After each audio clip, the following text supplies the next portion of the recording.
cars, but the vintage part came about when I was a teenager. We really liked 50s music, so we got into the 50s music, and then 50s movies, and you see the old cars, and American Graffiti was our favorite movie, and as soon as I get a license on getting an old car, that was our goal. So about preteen to teenagers, we were already looking at. My father bought a 55 Buick, and we parked it in the driveway, and we would just sit in it pretending we were cruising down Mission Street, and we put fuzzy dice there. It never ran, but we just sat in there thinking we're, bumming around town. My name is Jose Mejia, born and raised in San Francisco. Grew up in the Mission District, and been into cars since I was a little kid, and that's who I am. All right, it's a 53 Chevrolet. The model is a 210. It was a cheap version. The higher end version was the Bel Air, but the 210, two-door, I think it's cool. And it has a straight 6-cylinder, 235. It could go about 65 miles an hour. It could go faster, but it might blow up, which it did.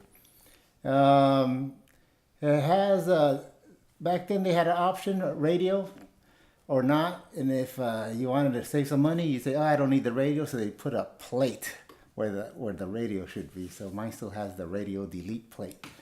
So I think that's funny. And 3-speed, 3 on the tree. What else? No, that's about it. It's a good looking car, solid.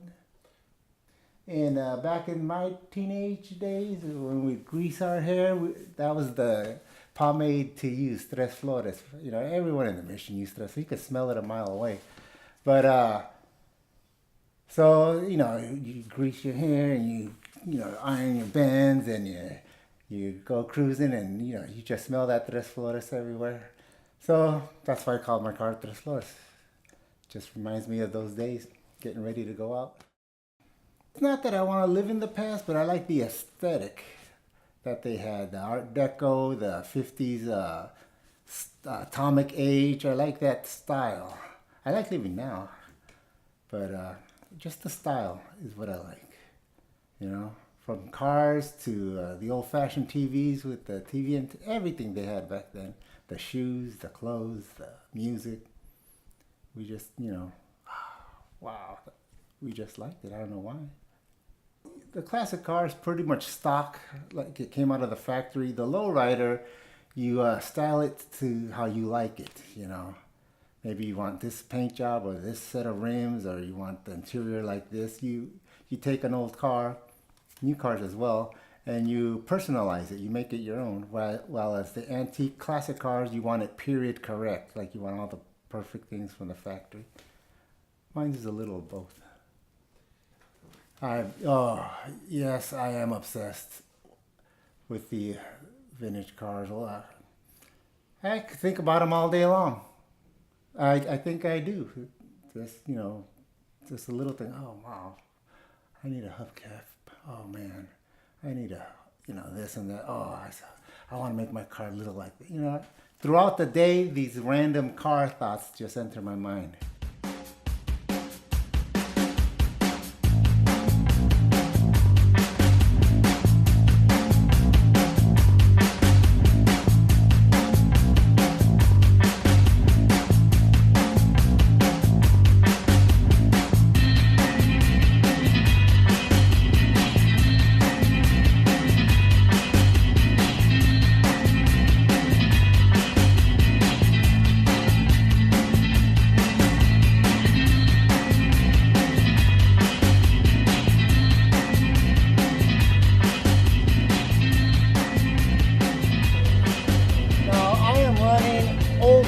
Bias ply tires on this, not radials. They're old bias ply, so they kind of tend to swerve all over the road, especially when there's railroad tracks. So that's what's going on right now, but we'll be fine.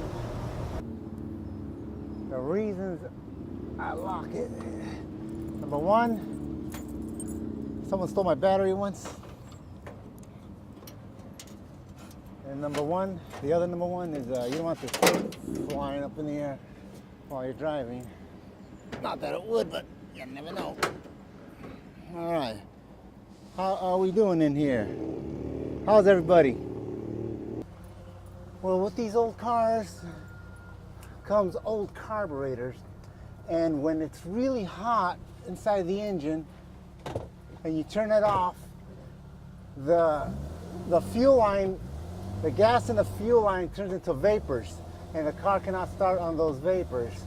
So you have to wait till it cools down and try to get some gas going through there instead of just some vapors. Now look at this, we got traffic again, but it ain't bad. It's normal Mission Street traffic, so we'll be fine.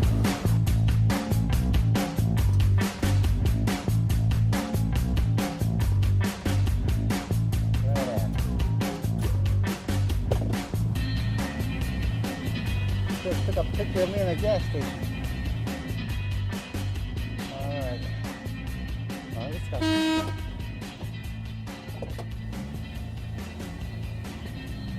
Oh, that's a horn. The new Mission Theater. That's where I saw The Wanderers and all kinds of great movies. As far as the legal aspects of the 53 Chevy, it does not need smog. So you don't have to have smog. Since it didn't come with seatbelts, I don't believe you're required to have seatbelts, but I do just for safety. Obviously, no airbags existed back then, so it doesn't need an airbag. Yeah, well, California, they're pretty lenient on old vintage cars as far as, you know, what safety rules they have to pass. But the best part is no smog, because in all these tools, I'm not naturally mechanically inclined, but I love doing it. And it probably takes me longer to do something than like a real mechanic, but I just love tinkering and being down in the garage. I spend most of my time down here, you know, arranging nuts and bolts in all my sockets, and I really like it a lot. But as far as being really good at it, no, I'm not a natural, but I love doing it, so that's why I do it. Relaxes me. When I'm stressed, I come down here, sit down amongst all my tools and posters and model kits and magazines, and I just sit here and I'm not stressed anymore.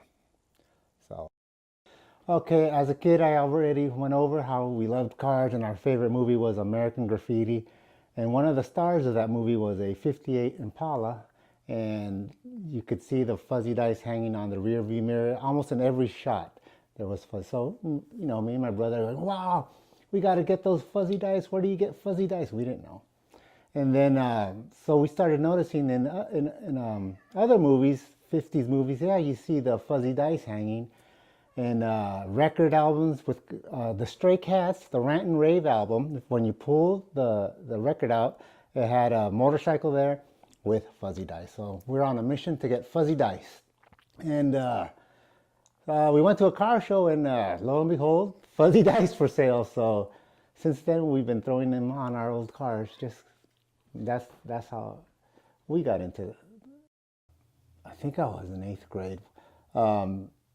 In the late 70s, early 80s, oh, Mission Street, just Friday night, Saturday night, everybody, all the cars would come out, all the cool cars, all the lowriders would come out, and we were too young to drive, so we were lucky if one of our older cousins let us come in the car with them, and we would just, oh my God, this is great. And then, you know, when we grew up and were able to drive, we did the same thing, and we're still doing it.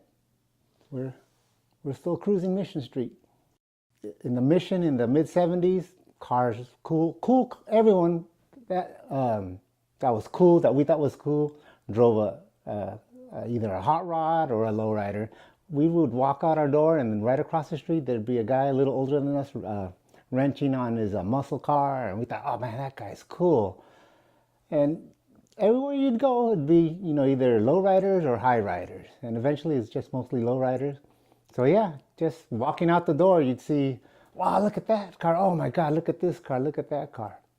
You can incorporate the two. I take my daughters to school in the '53 Chevy every day. We hop in the Chevy and go to school, and it's smoke, and the teacher would come out. Can you move your car? You're choking out. Oh, I'm sorry. I'm gonna get that fixed. Or we need a jump, and just incorporate your hobby with your family, and that's the way to do it, actually.